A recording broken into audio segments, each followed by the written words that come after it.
Happy New Year, everybody. Welcome back to the Basscast on BassEast.com. We got a super special guest with us today, Dave Mercer. What's going on, Dave? Oh, I'm just hanging out here. It's sick like the rest of the world, but that's all right, because I'm going to get off this phone in about 10 minutes, and then I'm going to get so hopped up on NyQuil. It's going to be a party today. What's the weather like up there? Actually, it's unseasonably warm. I mean, we have no snow. We literally just got a dusting of snow. None of the lakes are frozen. I mean, I hate ice fishing, but a lot of people around here love ice fishing, and they're all going insane. So Wow. Compared to last year when we were in the middle of an ice storm right now, it is a very, very different year. Amazing. But it's coming. You know it's coming. We never get through it without getting it. Absolutely, brother. Well, hey, we've got some exciting stuff we want to touch on real quick. Facts of Fishing Season 8 getting ready to kick off. Why don't you give us a little insight into that?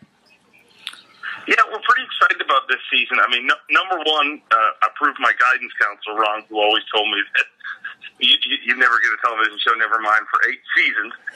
But number two, we did a lot of cool shoots this year. I mean, a lot of cool episodes, but a lot of cool stuff in technology. I mean, we shot our show this year with 4 camera guys at every shoot, at a helicopter, and we really invested a lot. And there's a big reason behind that, honestly, because it's not just to look cool. It's really to transcend why you fish and why I fish. And if you think about that, for years and years, I mean, everybody listening to this, they know they're as Zona would say, one of us. They're anglers. They understand why they fish. But if someone said to you, why do you fish?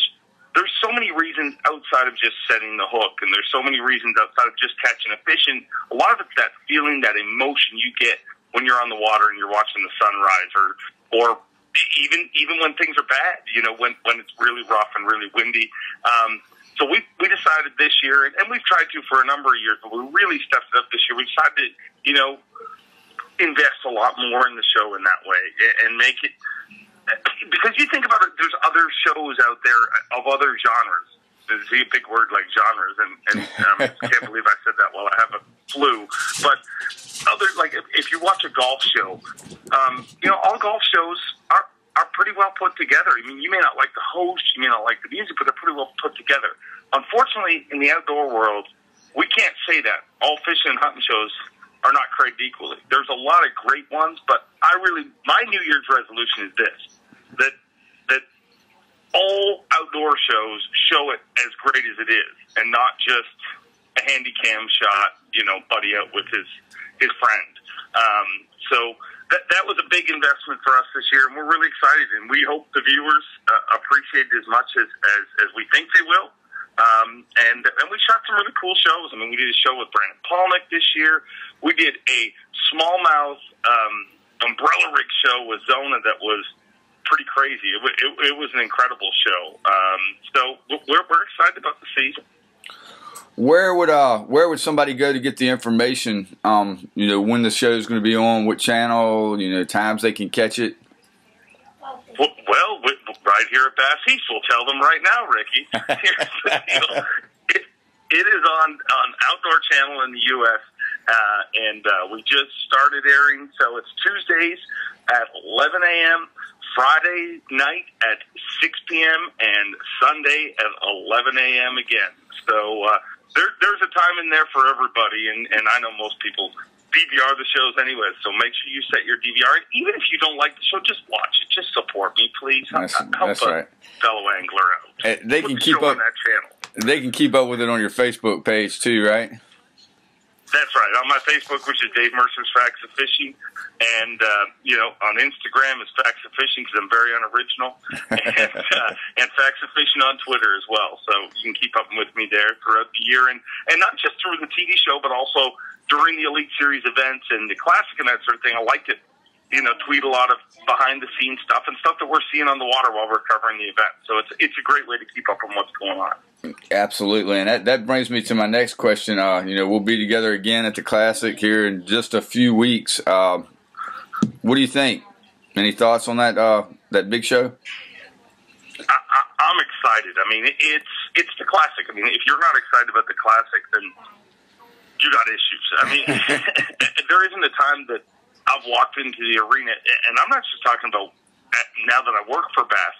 I mean, I've been with Bass now for 5 years, but before that, I mean, I think I attended 10 classics before that, you know, working for sponsors and that sort of thing. And every time you walk in that arena, you know, there's a special feeling. It's the classic. And every time I've seen a classic champion crowned, whether I was on stage or not on stage, the hair on the back of your neck stands up, because you know it's a life-changing moment. And a Hartwell Classic's going to be an interesting one. It's you know, there's a lot of players in there. Obviously, everybody's going to talk about Casey Ashley. He's the odds-on favorite to win this tournament, but very rarely, I mean, never has the odds-on favorite won the Bassmaster Classic.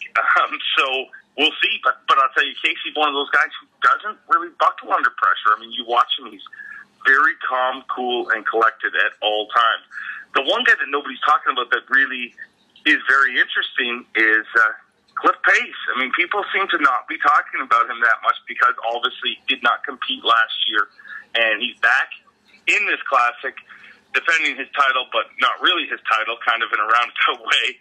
But if you remember last time we were here, Elton Jones won, and Cliff Pace got second. So a lot of it's got to do with weather. If we look at the weather over the next number of weeks, that's going to tell what happens here. I mean, it could be a tournament that has won fish and boat docks. It could be an offshore tournament, one fish and jigs.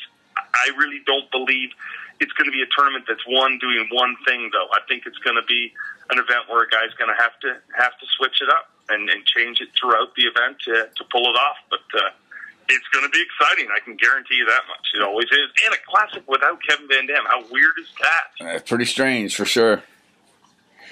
It's gonna be different. And I will tell you one thing: if you want to come to one classic expo, this is the one you want to go to, because you're going to have unprecedented access to Kevin Van Dam in this year's classic. Absolutely. Well, Dave, man, we appreciate you taking the time to join us this morning. Certainly hope you feel better, and definitely Happy New Year, and we'll see you at Hartwell. I'm looking forward to seeing you there. Take care. Hey guys, this has been the last Basscast of 2015, or 2014 that is. I hope everybody has a good New Year's Eve, and we'll see you next year.